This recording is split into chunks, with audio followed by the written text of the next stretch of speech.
बुद्ध कहते हैं, आप तब तक उस मार्ग पर नहीं चल सकते जब तक आप खुद वह मार्ग नहीं बन जाते। लोग सवाल पूछते हैं, मेरा मन नहीं लग रहा, मैं क्या करूं? मैं मन को शांत करना चाहता हूं, एकांत करना चाहता हूं, मन को साधना चाहता हूं, पर मन कहीं लगता ही नहीं, हमेशा भटकता रहता है। एक कहानी के ज़रिए हम थोड़ा इसे समझने की कोशिश करते हैं। नमस्कार दोस्तों, दिव्य मोटिवेशन में आप सभी का स्वागत है। इससे पहले कि आप इस कहानी में खो जाए, चैनल को सब्सक्राइब ज़रूर करें। आइए कहानी शुरू करते हैं। एक गुरु अपने शिष्यों को ध्यान साधना सिखा रहे थे। तभी एक शिष्य बोला, गुरु, मैं कुछ समझ नहीं पा रहा हूँ, क्या मैं आपसे कुछ पूछ सकता हूँ? गुरु ने कहा, हाँ पूछ सकते हो। शिष्य ने कहा, मैं पानी पीता हूँ तो मेरी प्यास बुझ जाती है, या कोई भी पानी पीता है तो उसकी प्यास बुझ जाती है, तो ये ध्यान के संबंध में क्यों नहीं होता? जब हम आपके कहे अनुसार एक जैसा ध्यान करते हैं तो हम में से कोई पहले, कोई बाद में, तो कोई कभी भी ध्यान की स्थिति को प्राप्त नहीं कर पाता। ऐसा क्यों होता है? जैसे पानी से सबकी प्यास बुझ जाती है, वैसे ही ध्यान से सबके ज्ञान चक्षु खुल जाने चाहिए, पर ऐसा नहीं होता। तब गुरु ने कहा, कल किसी ने भोजन पर हमें आमंत्रित किया है, कल तुम मेरे साथ चलना, मैं तुम्हारे प्रश्नों के उत्तर वहीं दूंगा। अगले दिन दोनों गुरु शिष्य भोजन के लिए एक धनी व्यक्ति के घर पहुँचे। धनी व्यक्ति की पत्नी ने उन्हें भोजन पर बुलाया था। दोनों भोजन करने बैठ गए। उन्हीं के साथ उस स्त्री का पति भी भोजन करने बैठा हुआ था। उसने अपने सभी नौकरों पर चिल्लाकर कहा कि ये क्या बेकार सा भोजन बना रखा है, इसमें कोई स्वाद नहीं है। वह भोजन की थाली फेंक कर नौकरों से कहता है कि जाओ, दोबारा ढंग का भोजन बनाकर लाओ। धनी व्यक्ति की पत्नी ने उन दोनों गुरु शिष्यों से क्षमा मांगी और उन्हें भोजन परोसने लगी। दोनों ने भोजन किया। गुरु ने अपनी थाली में 2 रोटी छोड़ दी।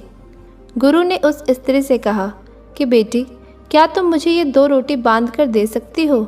स्त्री ने उन दोनों रोटियों को बांध कर दे दिया। उसके बाद दोनों वहाँ से निकल गए। रास्ते में गुरु ने शिष्य से पूछा कि तुम्हें भोजन कैसा लगा? शिष्य ने कहा, भोजन स्वादिष्ट था, मुझे पसंद आया, मुझे भोजन करके बहुत अच्छा लगा। गुरु ने कहा, इससे अधिक तुम्हें और कुछ नहीं लगा? शिष्य ने कहा, इससे अच्छा और क्या लग सकता है? गुरुदेव, मेरी भूख मिट गई और मेरा पेट भर गया। गुरु ने कहा कि भोजन तो अच्छा था, फिर उस स्त्री के पति को भोजन पसंद क्यों नहीं आया? शिष्य ने कहा, आप ठीक कहते हैं गुरुदेव, मैं तो कुछ समझ ही नहीं पा रहा हूँ, आप ही कुछ बताएं। गुरु ने कहा, अभी तुम मेरे साथ आगे चलते रहो। गुरु शिष्य चलते चलते बहुत दूर निकल आए। शिष्य ने गुरु से कहा, गुरुदेव, हम हमारे आश्रम के मार्ग पर तो नहीं हैं, फिर हम कहाँ जा रहे हैं? गुरु ने कहा, बस चलते रहो। बहुत दूर चलने के बाद एक फटे हाल व्यक्ति गुरु के सामने आ गया और उनके चरणों में गिर गया और बोला, हे परमात्मा, मेरी मदद करो, मैं 3 दिन से भूखा हूँ, मैंने कुछ नहीं खाया है, आप कृपया कर मुझे कुछ खाने को दें। गुरु ने उस व्यक्ति को एक पेड़ के नीचे बैठाया और उन 2 रोटियों को निकाल कर दिया जो उस महिला ने उन्हें दी थी। रोटियों को देखते ही उस गरीब व्यक्ति की आंखों में चमक आ गई। उसने तुरंत उन दोनों रोटियों को खा लिया। खाते समय उस व्यक्ति के आंखों से आंसू निकल रहे थे। वह रो रहा था और खाता जा रहा था और हाथ से इशारे कर रहा था, जैसे वह किसी अदृश्य शक्ति को कह रहा हो कि तेरा धन्यवाद उस रोटी के लिए। खाने के बाद उसने गुरु को प्रणाम किया और धन्यवाद कहा। गुरु ने उस व्यक्ति से पूछा कि भोजन का स्वाद कैसा था? उसने कहा, स्वाद तो कहीं था ही नहीं, केवल जीवन था। परमात्मा और ईश्वर था। ये रोटियां नहीं थी, यह तो साक्षात जीवन था। यह कहकर वह व्यक्ति वहाँ से चला गया। गुरु ने शिष्य से कहा, देखो, भोजन वही था, लेकिन एक व्यक्ति को उसमें स्वाद नहीं आता।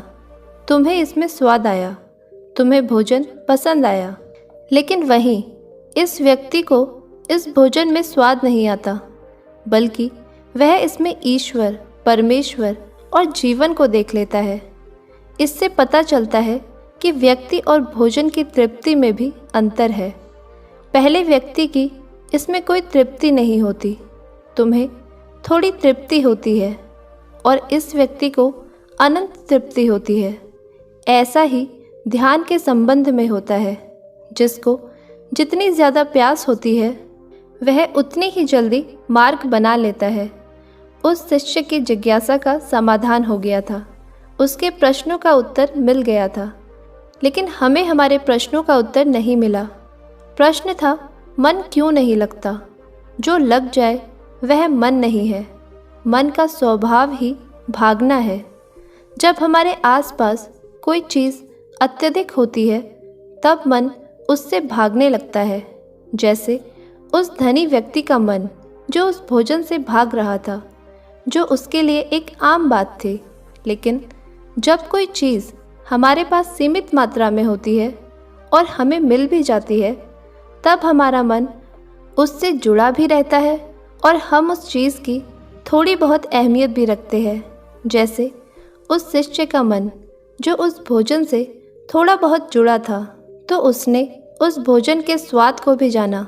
लेकिन जब हमें कोई चीज़ चाहिए होती है और वह हमारे पास नहीं होती, तो पहले हमारा मन उस चीज़ के लिए बहुत ललायत रहता है।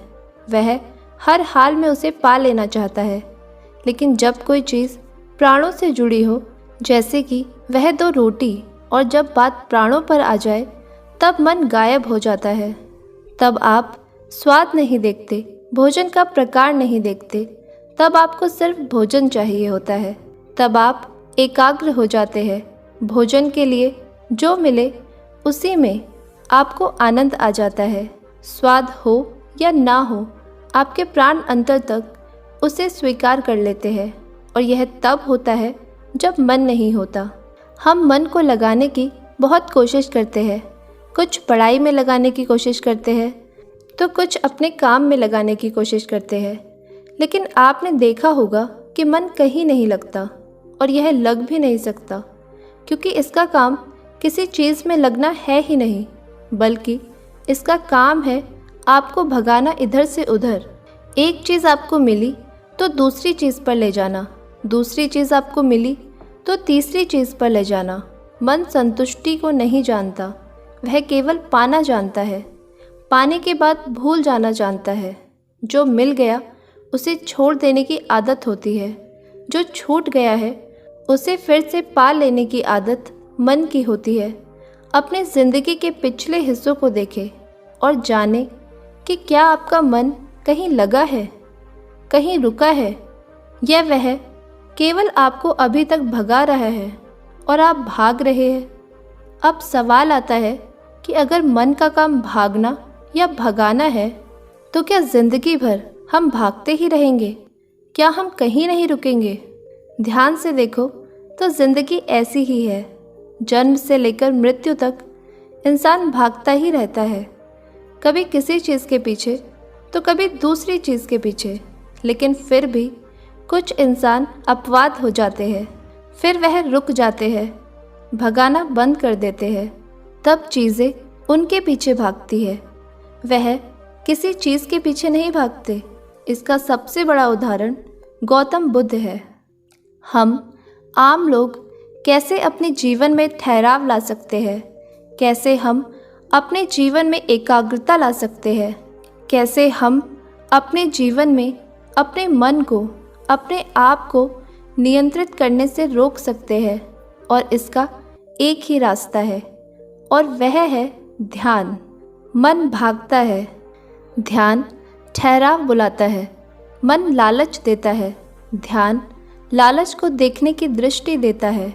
मन कहता है दूसरी चीज़ को पकड़ ले, ध्यान कहता है जो मिला है उसे जान ले। ध्यान एकाग्रता लाता है, लेकिन ध्यान को लेकर भी हम भ्रमित रहते हैं। ध्यान का मतलब आंखें बंद कर बैठ जाने को ही समझ लेते हैं। एक छोटी बच्ची बहुत अच्छी बांसुरी बजाती है और जब बांसुरी बजाती है तब उसके सुर में खो जाती है। तब उसका मन गायब हो जाता है। उसके प्राण केवल उस बांसुरी की धुन में ही रम जाते हैं और यही उसका ध्यान बन जाता है। लेकिन ऐसा इसलिए होता है क्योंकि इस लड़की को उस बांसुरी में रस आता है, आनंद आता है। यही उसकी प्रकृति है। वह वही कर रही है जो वह हो सकती है। एक अध्यापक जब वह अपने छात्रों को पढ़ाता है तो उसमें खो जाता है। वह अपने प्राणों से उस पढ़ाने का आनंद लेता है। उसमें उसकी रुचि है। यही उसकी प्रकृति है। जब वह पढ़ा रहा होता है तब उसके मन में कोई हलचल नहीं होती। वह तब ना भूतकाल की बात सोचता है ना भविष्यकाल की। वह केवल वर्तमान के क्षण में ही रहता है और यही उसका ध्यान है।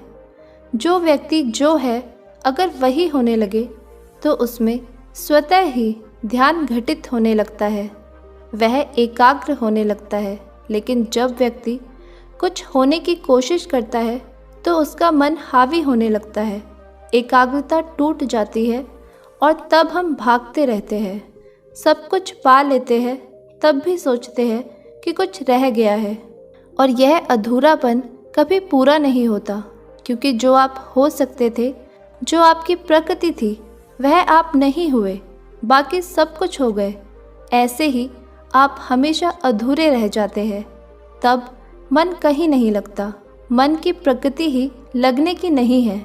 जो लगता है वह एकाग्रता है, वह ध्यान है। और जहाँ आपको एकाग्रता मिल जाए, समझ लेना वही आपके लिए बना है, जिस पर चलकर आप संपूर्ण हो सकते हैं।